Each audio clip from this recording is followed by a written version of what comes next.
when we all get together, we all talk about the same thing. It's, oh my gosh, when are we going to be able to dispel some of these myths of what sales is and what sales isn't, and why women are actually better at sales than our male counterparts? Because professional sales is about building relationships and solving problems and creating solutions. As a whole, there are certain things that are just innate personality traits to women that make us really, really good at sales.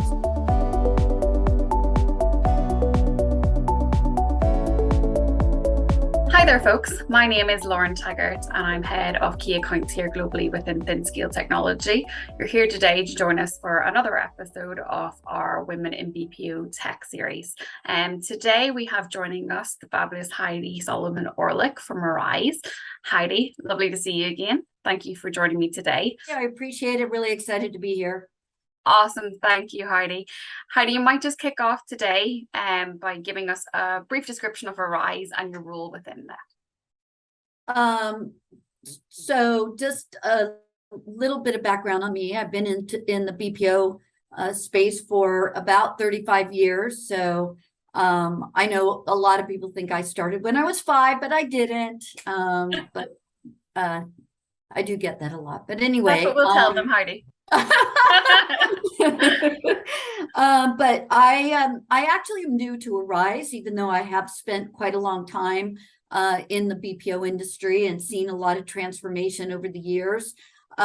We are a gig CX business process outsourcing company. And a lot of people are like, well, what does that mean? And so what that means is, think of us as the Uber of the BPO industry, in that we have 70,000 gig CX workers that support customers on behalf of Arise. We have about 80 global brands, and we provide full service, multi-channel customer care support, across a variety of industry sectors, including retail and gaming and travel and hospitality and financial services, healthcare, to name a few. And so my role within the organization is Senior Vice President of Business Development, and I'm responsible for forging strategic partnerships with prospective new logo companies, so new clients within the industry sectors that we support. I also run our sales director mid-market team, as well as our lead generation team, so sales ops. So, yeah, keeps me busy. I was going to say, do you get to sleep at all, Heidi? Right. A little bit. But when I'm not doing that, I'm actually founder and CEO of Girlz Who Sell. So I'm trying to work on getting more women into sales. I love that, Heidi. And as a woman in sales myself, I wish that I had someone like you a long time ago, and I very much look up to you and everything that you've achieved as well. So what sets Arise apart from your competitors? Yeah, I mean, the fact that we are, we've been in business for over 28 years. What's interesting is I do believe we're probably one of the best kept secrets in the industry. And we're working on that from a branding perspective. But I want to go back to the foundation of the company, because I think that it sets the premise for this unique culture that we have. We were started as a gig CX company based on the premise that the gig economy is the future of work. And think about that 28 years ago. That was pretty progressive, and even still progressive today. The organization was also founded on the premise that people could work from home. And so really, wow, right? Can people actually do that and do their jobs and be effective? And that was, quite a bit before a global pandemic forced a lot of us to move to remote work. And then the third was, we were founded with a diversity, equity, and inclusion lens that is that the company put individuals with disabilities to work because they couldn't work in traditional brick and mortar type of environment. Again, pretty progressive and visionary in terms of the future of diversity, equity, and inclusion, and supporting diverse teams. So fast forward 28 years plus, and the foundation of the company still holds true. Except today we have about 70 to 75,000 gig CX workers, 83% of whom are women. So we have been able to really capitalize seems like a terrible word, but our focus is putting people into business, right? But with the advent of women in particular, 2.5 million women, in fact, leaving the workforce, during the pandemic due to the need to take on a lot of parenting responsibilities and education responsibilities with families at home. A lot of women were looking for more flexibility in their lives and looking for an opportunity to work for an organization that can not only provide them with that flexibility, but provide them with part-time opportunities and also the ability to start their own businesses. So we have seen an exponential increase in women who are working as support partners, service partners for Arise. Because of that, one of our competitive differentiators is our ability to flex and scale. So we provide clients with the ability to better support their intraday and seasonal volume fluctuations because of the fact that we provide part-time workers or service partners to support our clients, but we have a platform that allows us to schedule our service partners on a half-hour intraday basis. Unlike brick and mortar centers where you're block scheduling and you're paying for those agents, whether they're handling calls or not, we are optimizing our efficiencies and utilization because we're staffing when your calls are actually coming in. I love the analogy this one analogy of think about it if you're leasing a car, right? And you're paying for that lease and for that car, whether it's sitting in the driveway or whether you're driving it, right? You're paying Sure. your monthly expense. What if you only had to pay for the amount of time that you were driving it, right? It would save you a lot of money. Well, same premise applies in that, we have on-demand staffing. We have the ability to flex down to about 80% up to about 130% on an intraday level. And not only does that optimize efficiency, but it drives operational savings of between 28 and 32% for our clients. So I would say our diversity lens, our gig CX model, our ability to flex. And then the last thing I would say, because I could go on and I know we only have a short period of time of what differentiates us, but one of the other unique things and pain points that a lot of our client partners had was transitioning to remote work. One, we've been doing it long time, so we know how to do it. We have the security and platform in place to be able to provide a very high level of support and deliver on client KPIs. But the other thing is that we've mastered the art of remote training. And so many clients have had challenges with transitioning their traditional instructor-led brick and mortar training into a remote environment. And we can come in and help clients with that and are doing some really unique things around training as well.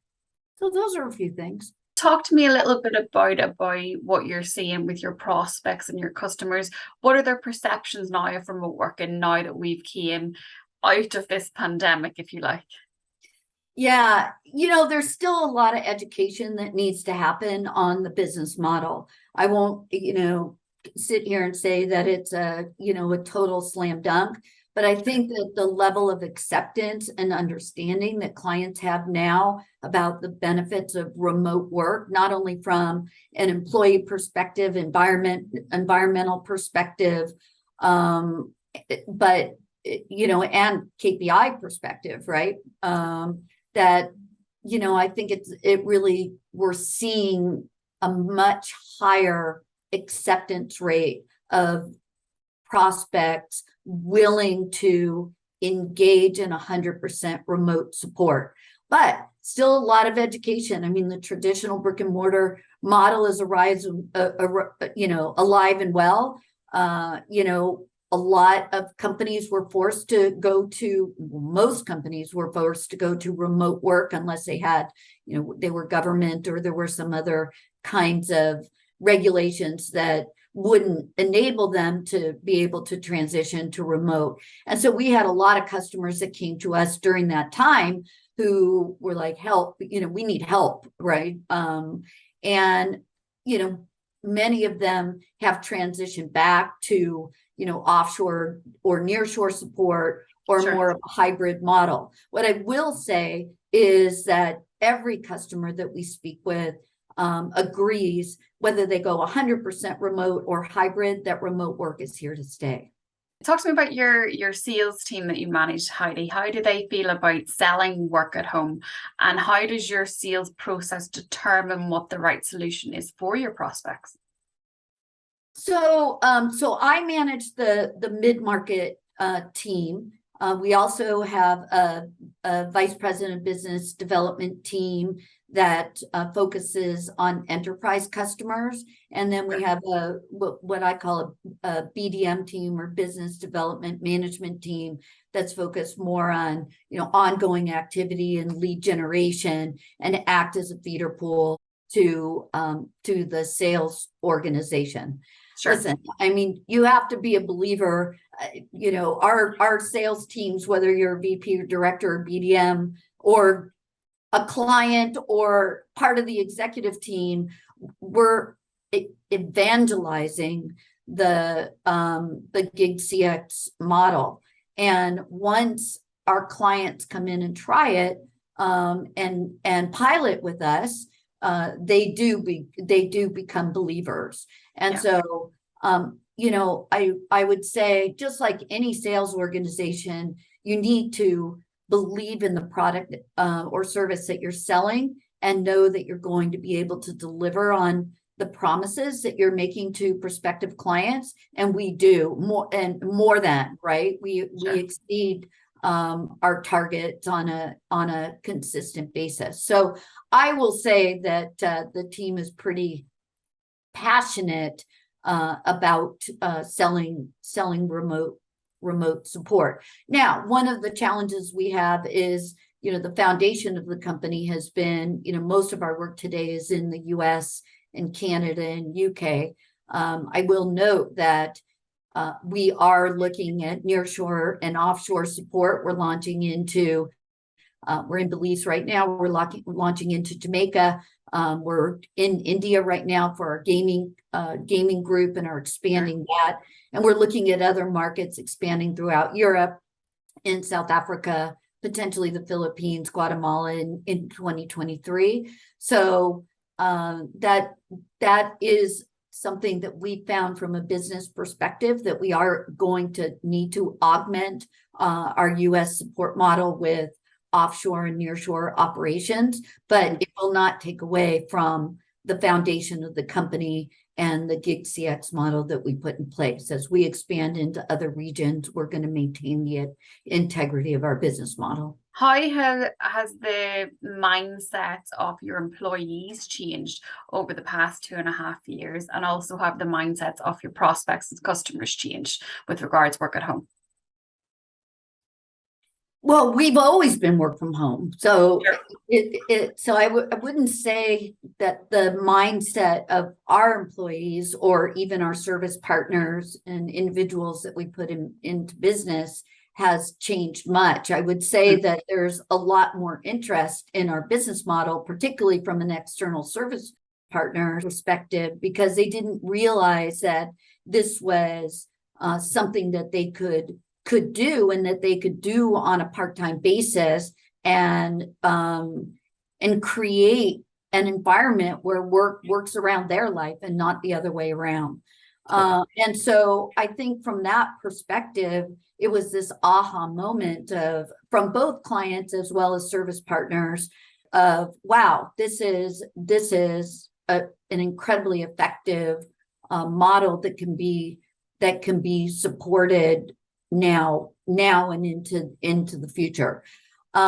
So I mean, from that perspective, I think our mind shift, just because that was the foundation of the company to begin with, hasn't really changed much at all. I would say that from a prospect perspective, the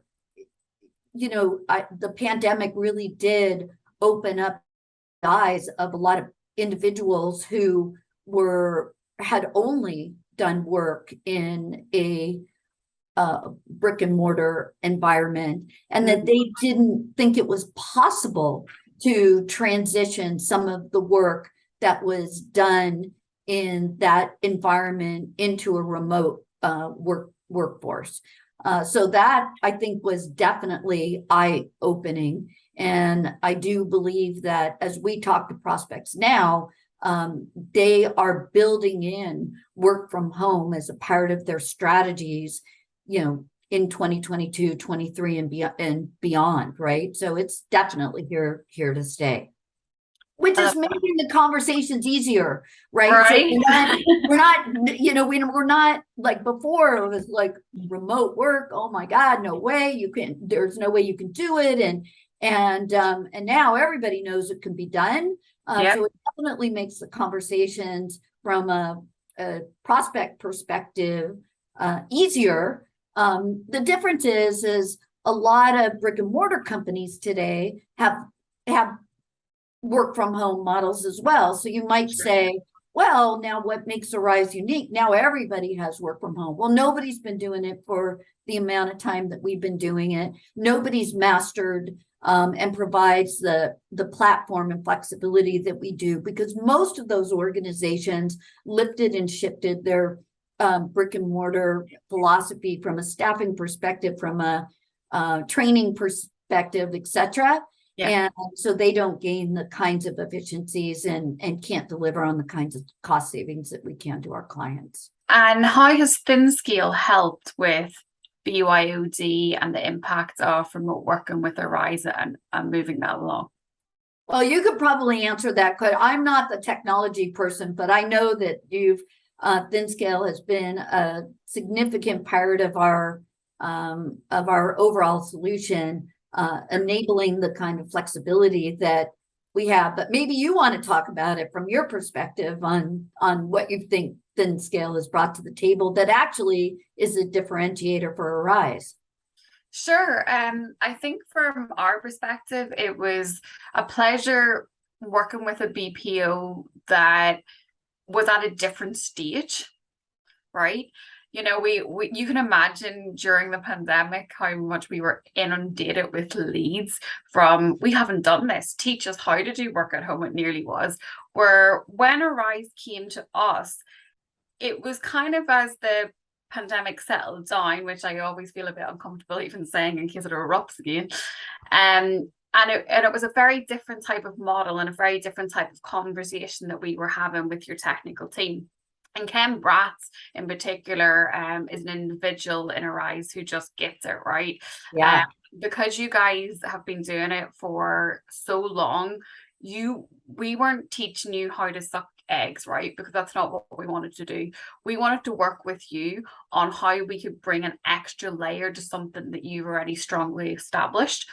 And with that was a level of security for your BYOD and help and strength BYOD, because I think that extra layer that Arise didn't have prior to ThinScale was really focusing on driving the adoption of BYOD for your agents and making that an added benefit, not just to your agents, but also to Arise themselves, because the cost savings, the logistics, all those different hassles. And then agents were like, well, I have this device. This is the device I like to use.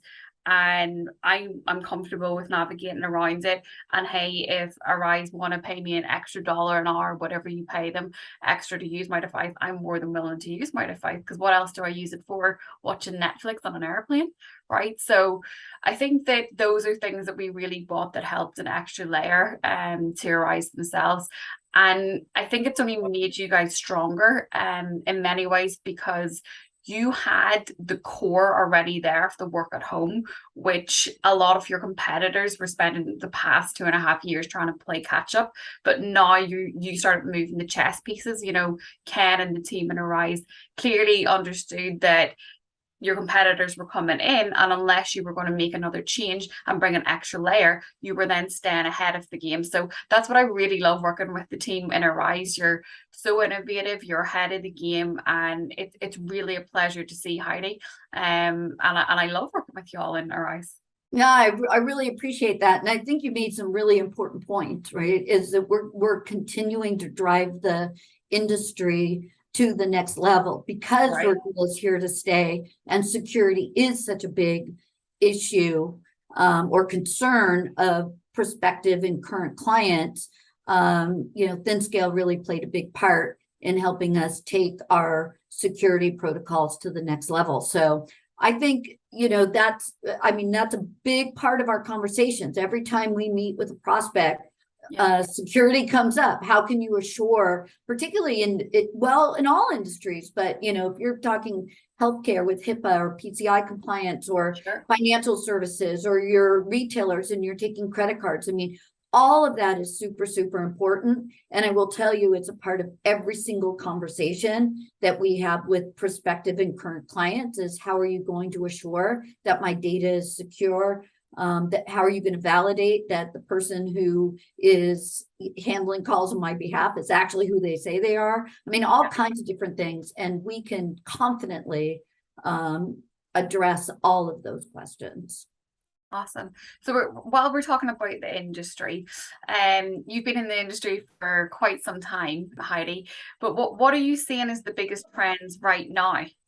Well, I actually would say that work from home and sort of this whole gig CX methodology, and really position ourselves beyond just a call center and BPO company. For us, the next level is really position ourselves as a platform company, where we can then take that out and begin to offer all different kinds of aligning products and services. So not only multi-channel support, but AI and knowledge as a service, and all kinds of different things. That is the direction that the company is heading in. So I think that's really the future for us. In addition to,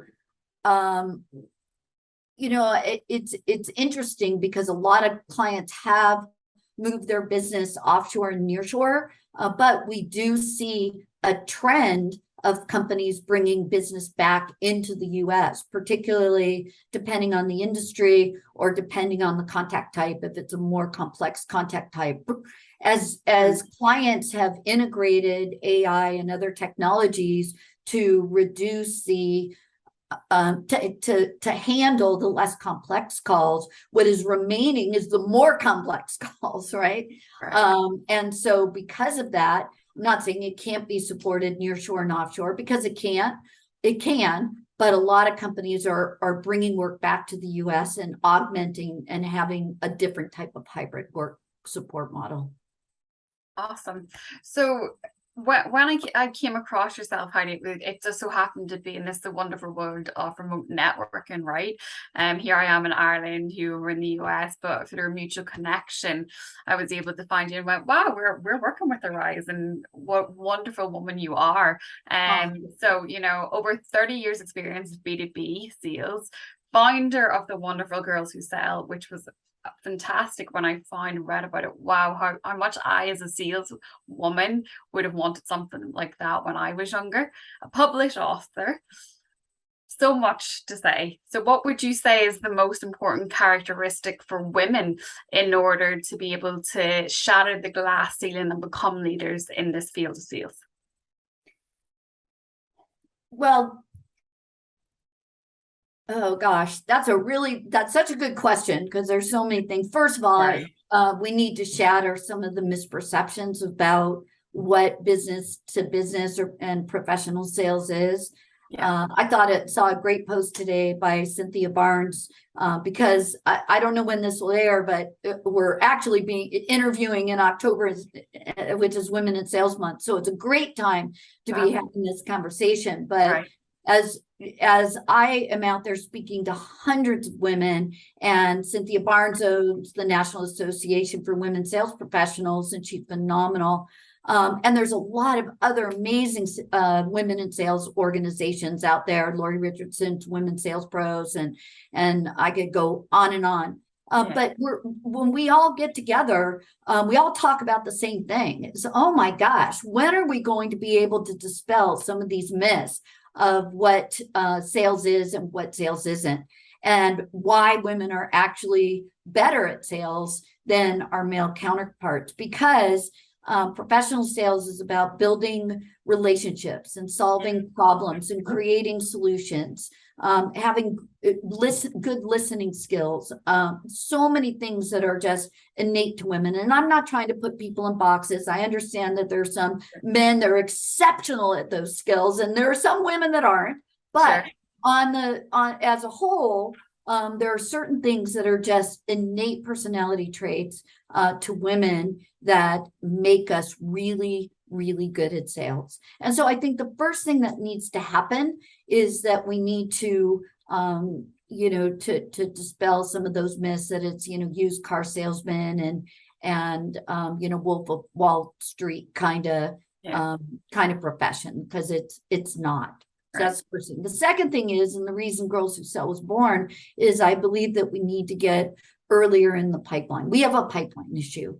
And so we work with high school age and college age kids, young women, and early college graduates, career transitioners. But what's interesting to me is it's still not, sales is not being taught in the universities or in high schools, not like STEM is, right? And so I think we need to get to where STEM education is, and position sales as a viable career choice. And we need to get earlier in the pipeline and to attract diverse talent. So I think that's really, really important in terms of building the future of sales. The other thing is that what I'm seeing is that the buyer persona is changing. I don't know if you're seeing this, Lauren, but as women are moving in more into leadership positions, into decision-making positions, it's more women and more diverse women, and that's a really, really good thing. But the traditional approach doesn't work. And so our sales organization needs to represent the buyer group.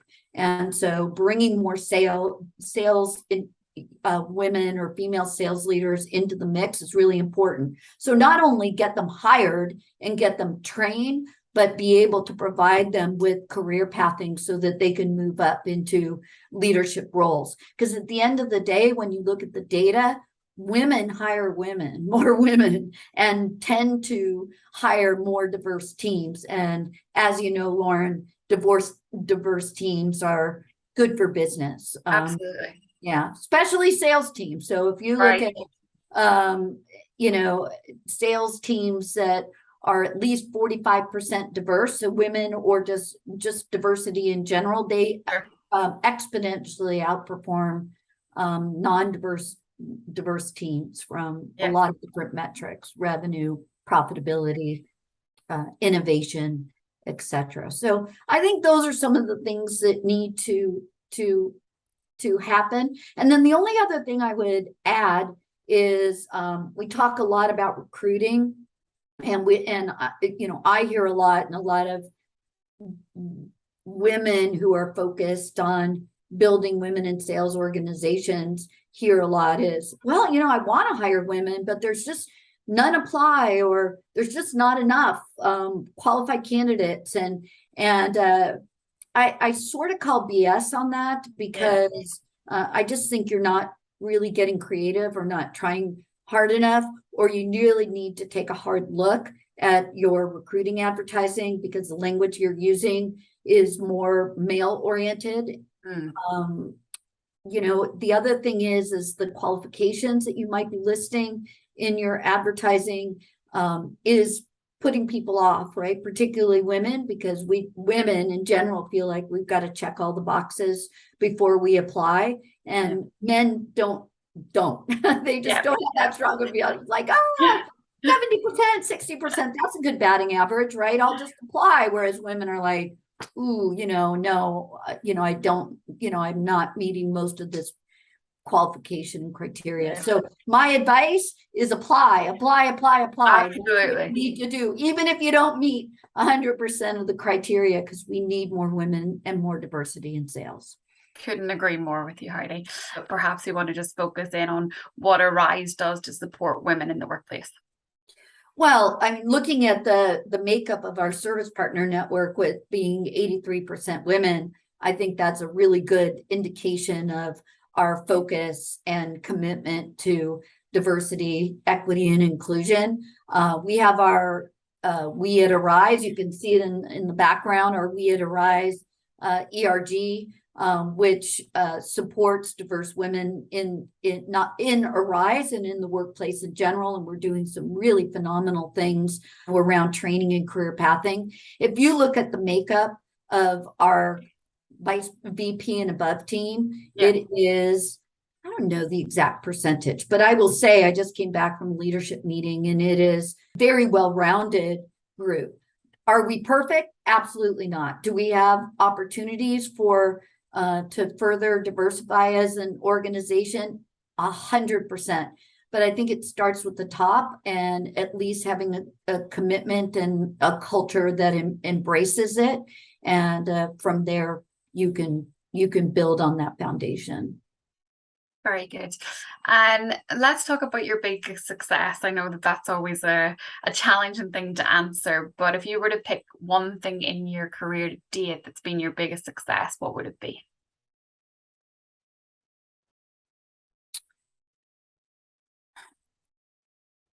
One thing? I know, right? That's hard. How long have we got?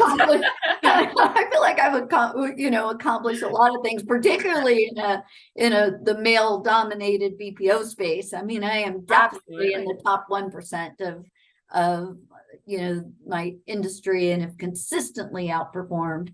But I would say that the thing that I'm most proud of is the launch of Girlz Who Sell, because and the release of Heels to Deals, which is our book that we released this year. For two reasons. One is it's the ability to or Girlz Who Sell for me was bringing together my passion for professional sales, but also for working with young women and thinking about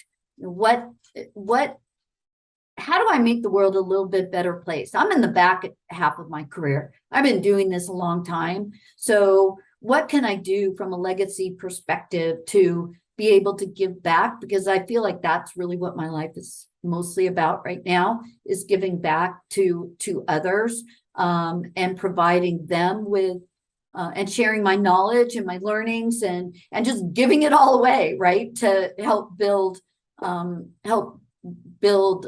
foundation for the future. So that's one of the things I'm proud of. And as I was thinking about how do we position sales as a viable career alternative and begin to debunk some of the myths about professional sales, Heels to Deals, How Women Are Dominating in Business to Business Sales was born out of that.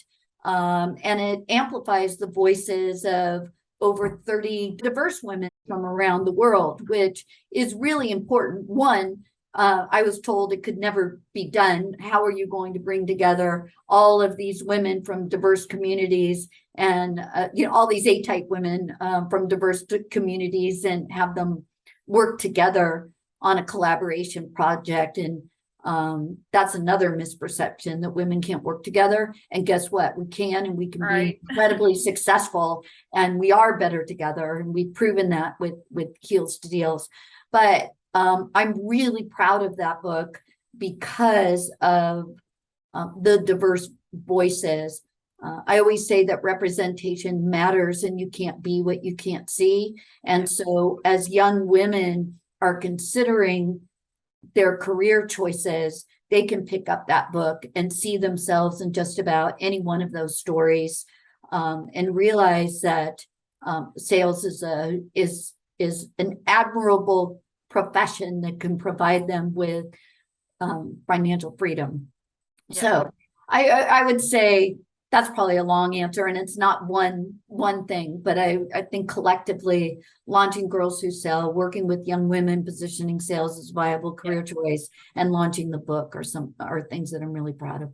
Absolutely, and like you should be proud of all that. And I'm sure we've just skimmed the surface of a lot of your success, Heidi. And I have to say, having read Heels to Deals, you got a seal in Ireland anyway from me whenever I was doing some research, and I picked it up and went, wow, even for somebody that has had their whole career in sales, there's something to be learned there for everybody. And I actually have lent that book to a male colleague of mine in sales, just for say, like, open up your eyes to more diversity, have a little look at this, see what it can bring you. So I think it's a great read for anybody who wants to get into sales or who's in sales, no matter what background diversity that they're from. So well done to you and the girls for doing that, and the ladies doing that. It was an awesome read. Yeah, I love that. I will tell you, there's no moment that gives me a greater amount of joy than someone coming up to me and saying, I bought and read Heels to Deals and it changed my life, or I was able to pick up a tip and apply it to my day job and it increased my sales, or wow, I didn't think,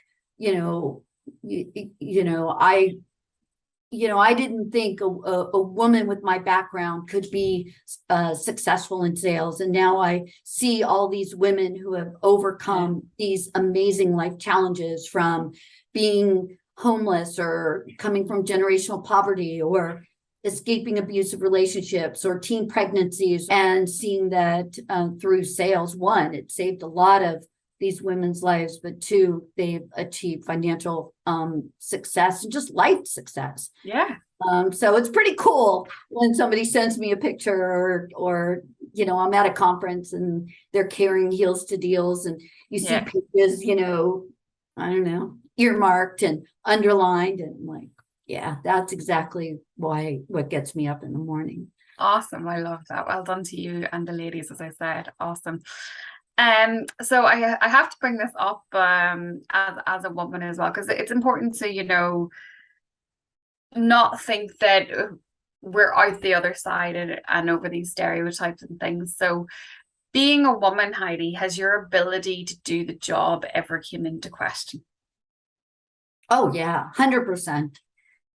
Or I was, oh well, you got the deal because you're a woman, or like diminishing my skills and my effectiveness of just being a good salesperson. And so yeah, I mean, I could, we would need a whole nother call if I could share the stories of things that have gone through. Particularly, you think sales is male dominated now, you should have seen it 35 years ago with deals being done on the golf courses or clubs or bars or whatever. And so one of the things that was really important to me was, one, to never compromise my femininity. There was a time when I was younger when I thought, oh, to be successful, I need to try to be more like a man. And I realized that was just an epic fail, that it was impossible for me to do that.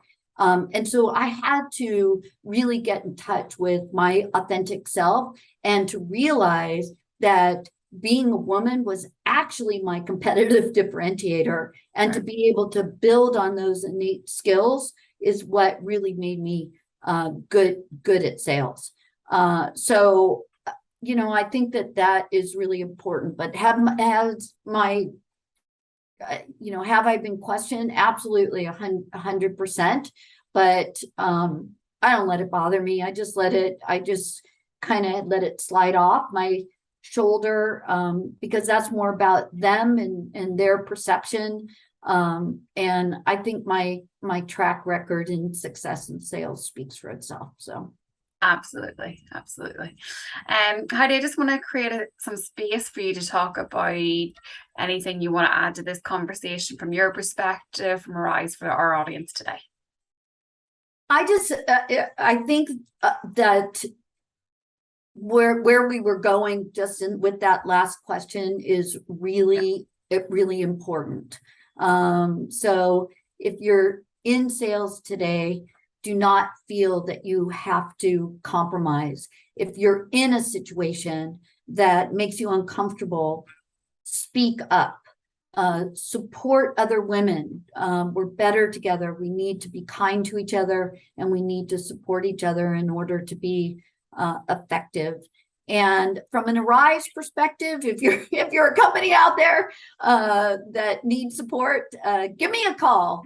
We have a great group, and I know that we can do amazing work for you. But mainly, I want to encourage women to consider careers in sales. Take a look at the BPO industry. It continues to grow and expand. Take a look at Arise. We're doing some really incredible things with workforce flexibility and being able to provide interesting careers for women. So I guess that's it.